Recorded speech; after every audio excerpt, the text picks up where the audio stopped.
Are we on? Good morning, YouTube. Today, well actually tomorrow, is Ricky's 21st birthday. So we're gonna be making him one of his favorite cakes. We're doing a chocolate sour cream cake. And I was gonna do a chocolate sour cream frosting to go with it, but he just informed me that chocolate frosting on chocolate cake is too much chocolate, that he likes chocolate, but not that much chocolate. So we're gonna be doing a vanilla frosting for this. So chocolate sour cream cake and a vanilla frosting for Ricky's 21st birthday. Ready? This is really easy. All right, guys, this is what we got over here. So, whoa, wait, I can't see what I'm doing. There we go. All right, this is 1 cup of very hot water. The original recipe said boiling water. It was boiling a minute ago, but there we go. And 1 cup of plain cocoa powder. And we are going to just stir this together. Just like this. Whoa. I'm experimenting with being my own cameraman. We're going to see how this goes. If I can make this work, I might be able to do more videos. It might be horrible and I might never publish it. We'll see. Alright, so this simply goes into a paste. You want to get all the big lumps out.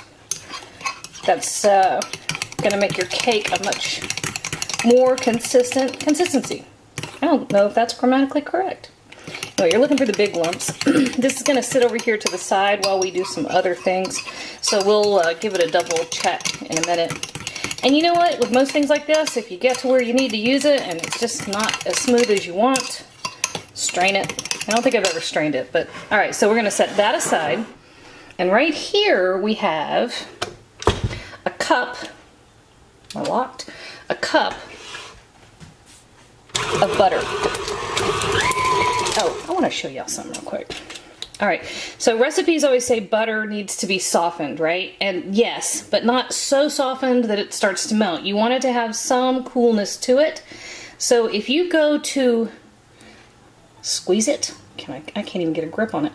If you go to squeeze it and it gives about like that. Did you see that? It gives. That's about perfect. Reason is, what we're doing right here is we're using the creaming method. We're using a mechanical means, which is this beater, to beat air into the butter, and then when we add the sugar, we're going to be dissolving the sugar and incorporating air. This is a very basic leavening method.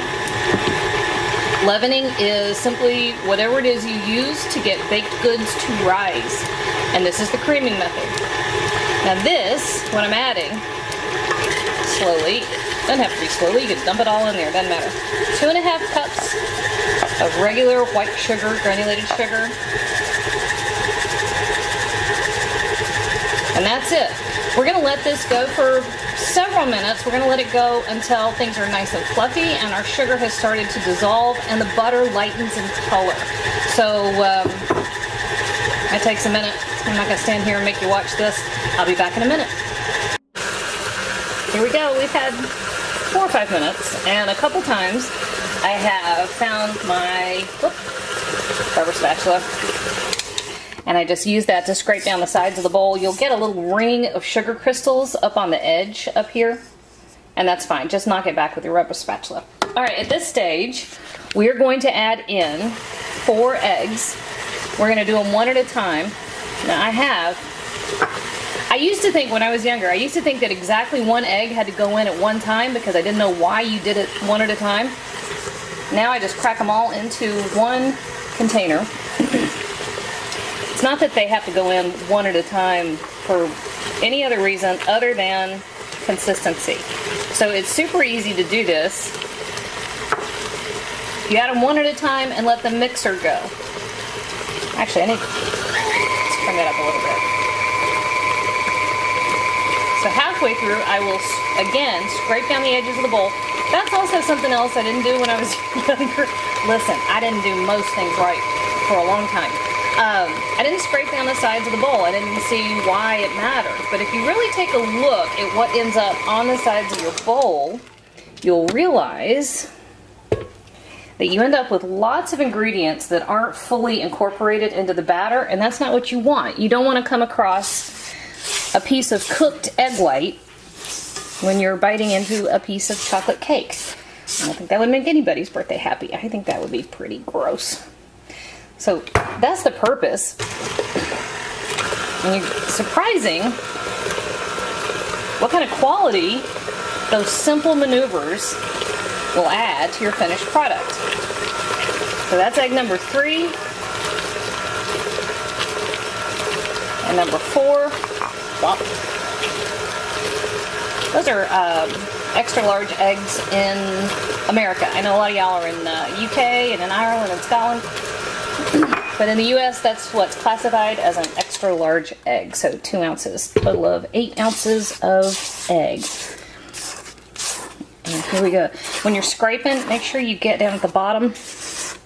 Lots of stuff likes to hide out down there. All right. So here we go. We're going to add, at this point, a teaspoon of vanilla extract. And we're going to walk over here. We're going to walk. I'm really trying to. Okay. So right here, I was going to tell you I have 3 cups of cake flour. I do not. I have 3 cups of all-purpose flour, to which I removed 3 tablespoons, and to that I added, that was a half a teaspoon of salt. To that I added 3 tablespoons of cornstarch. And it's also known as corn flour, not to be confused with cornmeal. This is 2 teaspoons of baking soda, half a teaspoon of baking powder. That's an easy and quick substitute for cake flour. I never use cake flour anymore, and I bake cakes all the time. So put your dry ingredients together, the salt and the baking soda, baking powder, and just, you know, you don't have to kill yourself, but whisk it a little bit. Just like with the wet ingredients, you want the dry ingredients kind of incorporated.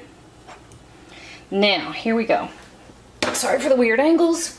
We are going to come back to our mixer. And again, this is something that you do for the final texture and consistency of your cake batter, which will affect the final crumb of your cake. We're going to work in about 3 batches. And my flour bowl is too big, so let me grab something else to use. We're going to work in about 3 batches, and we're going to alternate adding the flour and 1 cup of sour cream. So about a cup at a time, and then let the batter come together. Now at this point you don't want to beat the fire out of it, mainly because you don't want to overdevelop the gluten that's in the flour, even though that's a less gluten than you would find. That was about 1/3 of the sour cream. It's less gluten than you would find if you just go with all-purpose flour, and it's far less gluten than you find in bread flour. You still don't want to overdevelop it. That'll help make your cake tough. Tough cake is not fun. So we're getting these little bits of flour off the beaters, scraping it down. And if I could ever figure out how to scrape down a bowl without getting it on my hands, I'd be thrilled, but I don't, so. All right, let's go for 2 more batches.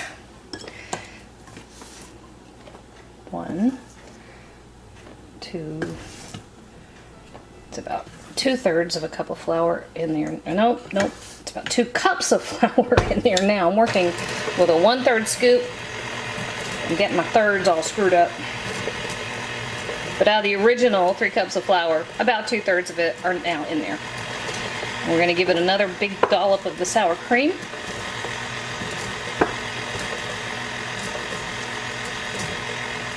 And this is just to make sure, again, that you don't have a lump or a pocket of something in your final cake batter. All right, I'm going to scrape down one more time, add the last of it, and I'll be right back. All right, we added the last of the flour and the last of the sour cream. Now it's doing its thing again. That was only just a moment ago. So here we're going to take our cocoa and water mixture. Oh yeah, that smoothed out nicely. Let's see. I could show you instead of telling you. See, it got nice and smooth. And I may have to put the camera down for a second in order to do this, but I'll see what I can do. We're going to add the cocoa mixture to our cake batter. Yep, I gotta set it down to scrape the last of the goodness out of there. Hang on just a second. Okay, so don't do what I just did. Which I've actually, just to teach a point, I've actually allowed most of my kids to do this at one time or another. So this looks like delicious chocolatey goodness. Don't think you're gonna lick the batter or the bowl or spoon or whatever. There's no sugar in that. It's dark, bitter despair is what that is. All the good stuff is in here, right? So that's gone about as long, and I scraped it down when I added the last of the chocolate. So here we go. At this point, and again, I can't show you the whole thing because I'm working one-handed, but what we're gonna do is scrape down the beater, and we're gonna add that to 3 8-inch cake pans that I have buttered and then I've floured. We're going to add that evenly in there to the best of my ability, which, you know, is often lacking, but we'll see how we go. Alright, these are more or less even. That's about right. And they will settle a little bit. See? Now if you want to lick the sides of your bowl or your spatula, do this one, not the other one. I think that was Karma's way of like smacking me in the back of the head for letting each one of my kids taste the bitter chocolate over the years. Karma. Anyway, this is going to go into a 350-degree oven on the middle rack. It's going to go for 30 to 35 minutes. And at about 30 minutes, I'm going to go ahead and test it. You're going to insert a skewer or cake tester. I think I am out of both. I don't think I even have any toothpicks. So in that case, we will use a butter knife. Just stick it in there. If it comes out clean, you're ready. So here we go in the oven, 350, 30 to 35 degrees. All right, we actually, whoops. Sorry about that.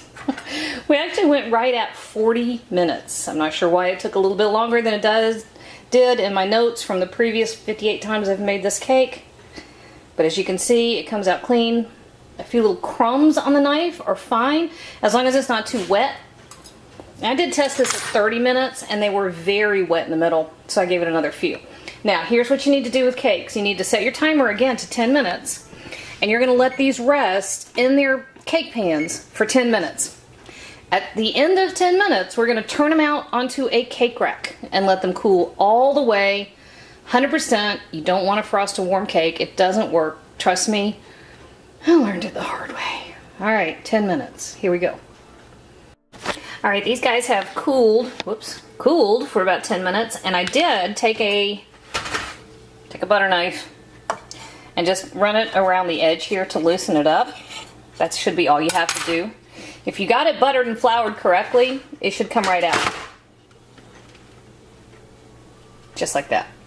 Okay, so we're going to do that to the other two, and we're going to walk away and let them come 100% down to room temperature. In the meantime, I'll make the frosting, but not until I take a break for a second. Alright, so our cakes have just about cooled. See? They look good. Actually, that one looks pretty good. This one looks really good. That one's going to go on the bottom because the edges are not quite what I would like, so we're just going to hide it. So over here we have 2 sticks or 1 cup of regular butter. We're just going to get that beaten up. And Ricky told me he doesn't want chocolate frosting, which was my plan, so we're going to go with just a simple buttercream, a little bit of vanilla extract, which is pretty much butter, sugar, vanilla, and then maybe a little tiny bit of milk just to adjust the consistency. So this is the first step, and then right here I have a 1-pound package of powdered sugar. So let me tell you what's going to happen. The butter is now fine. Butter's fine. So what I'm going to do is go ahead and dump this package of powdered sugar into here, and I'm going to start slowly beating it. I'm going to turn the camera off for a second because if I don't do this correctly, it will explode all over the kitchen. I don't want that. Not today. Okay, powdered sugar is in. We're going to turn this on the lowest settings. Don't turn that on high. I mean, it really will explode all over the kitchen, right? Now, I'm not entirely sure. I've got a lot of cake here. Not entirely sure how much more of the powdered sugar I'm going to add, if any. I want enough to go over all the cakes. People kind of get surprised. It takes a ton of powdered sugar. It really does. The best way I know to measure it is this way. You just start beating it in, let it get nice and smooth, because you'll have lumps if you don't take the time to beat it. Let it get nice and smooth, and then check your volume. Okay, so I did go ahead and add another package of powdered sugar, and I'm going to go ahead at this point and add a few drops of vanilla. Somewhere around, I don't know, 1/4 teaspoon maybe? Half? Not much. Now, Ricky is kind of odd. He doesn't like it monstrously sweet, which is kind of weird because it's buttercream frosting. There's only 3 ingredients. There's butter, there's sugar, and then a few drops of liquid. Milk, cream, half and half. Half and half is what I just used. And it really only takes a little bit. All right, hang on, I'm gonna, oh, nope, wrong way. I'm actually gonna scrape down my bowl. See how crumbly that is when I added the more sugar? We're not ready yet. But because I don't want to add more butter, which you could, you know, that's valid in my book. But of course, I don't want to add more butter. I'm just going to add a few more drops of the cream and continue beating it until it's light and fluffy and it has a nice spreadable consistency. And then we're going to use it to frost our cakes. So just a touch more of the half and half. And it's nice and stiff right this second. And give it a minute to come together before you add more liquid or anything else. It takes a minute for the sugar to absorb the liquid. If you add too much liquid, not a whole lot of going back. All in all, this should not take more than a tablespoon or 2.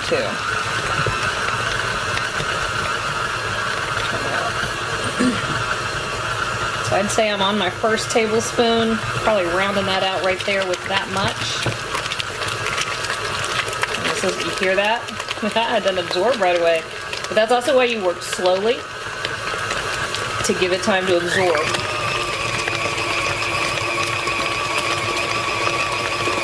There we go. So I am checking the consistency of the entire batch. And again, this is where you want to scrape down the sides of your bowl and your beater and everything else, because you can get one very moist, wet bit. Oops, sorry. I am really not good with this camera and I apologize. So you keep everything scraped down and you can make sure that everything is being fully incorporated. And I like this consistency. It is almost there. I'm going to give it just a touch more.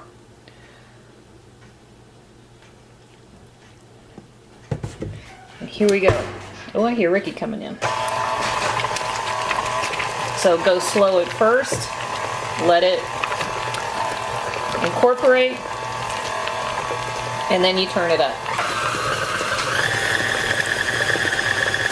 Hey, Ricky's here! Hey! Now, here we go. Alright, now here's the thing. If you get kind of crazy with it, and you go a little overboard, your frosting is going to be too thin. Remember, 2 things. You want it to be spreadable consistency, so you want it to have some body. After you scrape it all up, we need to whip this one more time because this bit on the bottom is still pretty stiff. So you want a spreadable consistency. And I am no cake decorator, but you can take a little touch, and if you're not sure, we're putting this one on the bottom. Test it. That's pretty nice. That's easy to work with, right? And then once the cakes are frosted and it's nice and chilled, it'll be perfect. All right, Ricky, this is your request. You want to taste? Let's see how I did. Is that better than the evil chocolate frosting I was planning? Yeah, that's pretty good stuff. All right, I need to get a platter ready. so that I'm not serving Ricky his birthday cake on these lovely baking sheets, which are just the very thing, and it's the latest in cake decorating. I need to get a platter ready, and we'll be back in a minute. We'll show you how to put this together now it's ready. I'm going. Okay, so I am no cake decorator. I don't have the patience for it, but I do know a few things about making big old home-style Southern granny layer cakes, and this is one of them. If you have a lot of crumbs on the outside of your cake, you need to do what's called a crumb coat. And all that is a very thin layer of icing that goes on the outside that helps pick up that. The little bits and pieces that want to stick, and it'll mar your frosting. Now, Ricky is not all that into super sweet mega frosting. He's just, you know, weird for kids. Of course, he's 21, he's not a kid anymore. Aww, my baby. Okay, so in between each layer of the cakes, I'm putting a relatively thin layer of frosting. You can make it thicker if you want. Then cake number 2 goes on top of that.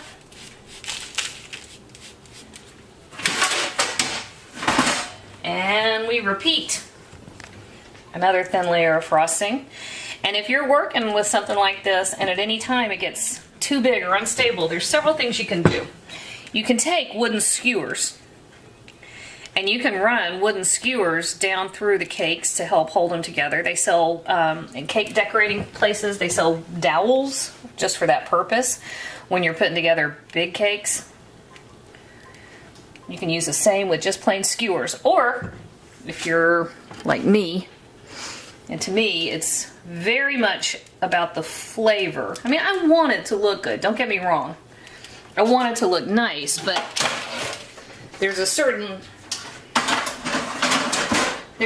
point where looking nice goes into decorated, and that's where we part ways. So the first thing we're doing is we've got thin layers in between all 3 of the cakes. We're going to do it to the top of this one, and then we're going to take a thin layer of this frosting, and we're going to go, I'm actually going to move it to another bowl because it will pick up a lot of crumbs, and I want most of my frosting to be this super pretty white. So this will gather up the crumbs for me, and then we'll cross-contaminate. Alright, so here's all we're doing. Thin layer all around the outside, and you can do a couple things. You can leave this out on the counter and let it air dry, and it will get a film almost as it dries, and that film will help protect the cake when you come back to do a second layer of frosting. Or you can stick it in the fridge. Either way, whatever you want to do. As soon as I stick something in the refrigerator at my house, some kid is going to come in here and try to get the milk out, and they're going to knock my cake over. So chances are, if I leave it over here on the counter with a what? Nothing. I have no guard system. There's no alarm for this cake. Anyway, when I work by the near-ish the front door. So, oh, see, that's why you do that. But it's also why you get to taste it. Uh-huh. It's a pretty daggone good cake. If it's sitting on the counter, I can kind of guard as the kids come home from school. No, you can't touch the cake. Thanks for asking. And then in a couple hours, we'll be able to come in and put the last of the frosting on it. I need a little bit more. I don't know why I'm being so stingy with this crumb coat, because I've got plenty of frosting.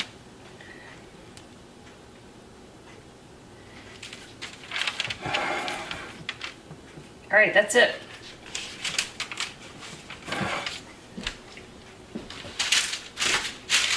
Easy peasy. So a crumb coat is nothing but a really lazy layer of frosting that you're just going to let dry, and it will actually let you come back over and make the top look kind of nice and pretty and fluffy. So that's what we're doing. We're letting this dry, and we'll be back to make it look pretty and fluffy. All right, it might get a little crazy because now the kids are coming home from school and I have Miss Smartmouth over here who thinks she's cute. She's kind of cute sometimes. Okay, so your crumb coat, well, but actually this is not your crumb coat, this is our crumb coat. You can tell it's ready because you can pat it. Aw, you can pat it and it doesn't do a thing. Kind of like my cat. All right, so here's how I like to do this. Just great big blobs of frosting right on top. Boom.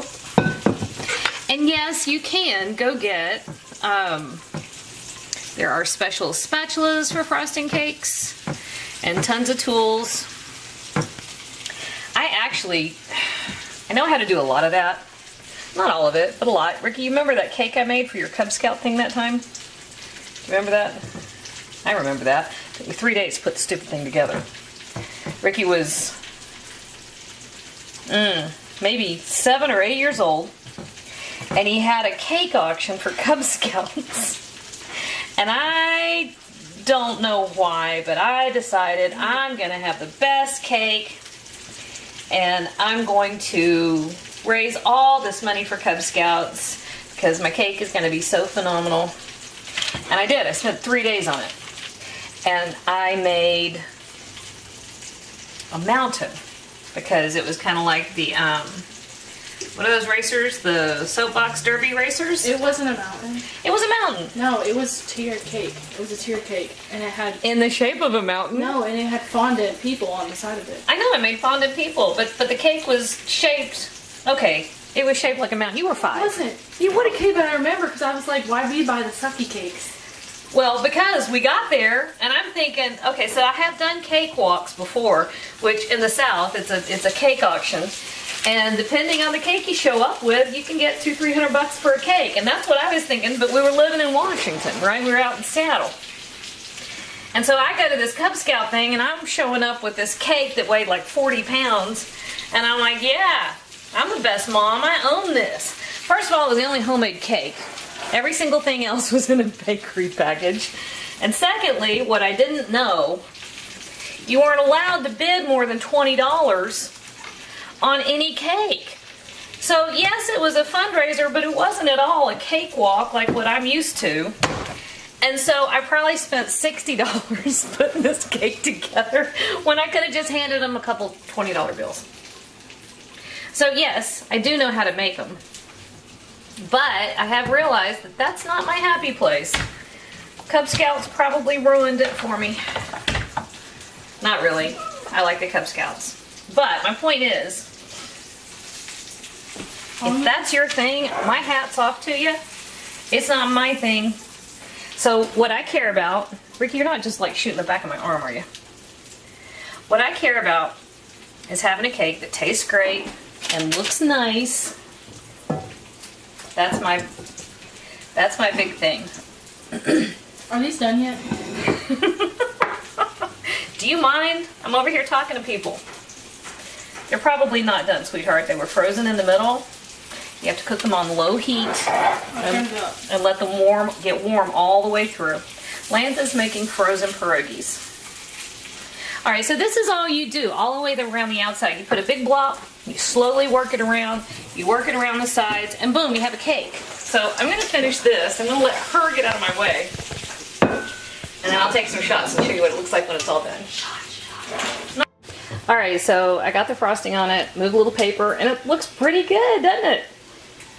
Yes, it does. Thank you. Thanks. You want me to ask? No, that Lance likes the frosting. She's got the rest of the bowl. Would you stop? Oh, now it's all over my shirt. You're welcome. All right. Super easy. I mean, y'all know me. I'm not going to do anything really difficult or involved. It just takes a little bit of patience. Sour cream, chocolate cake, and not chocolate frosting. Simple buttercream frosting. Looks good. And it's super easy. How many times have you made this video? Because I swear. Hey YouTube.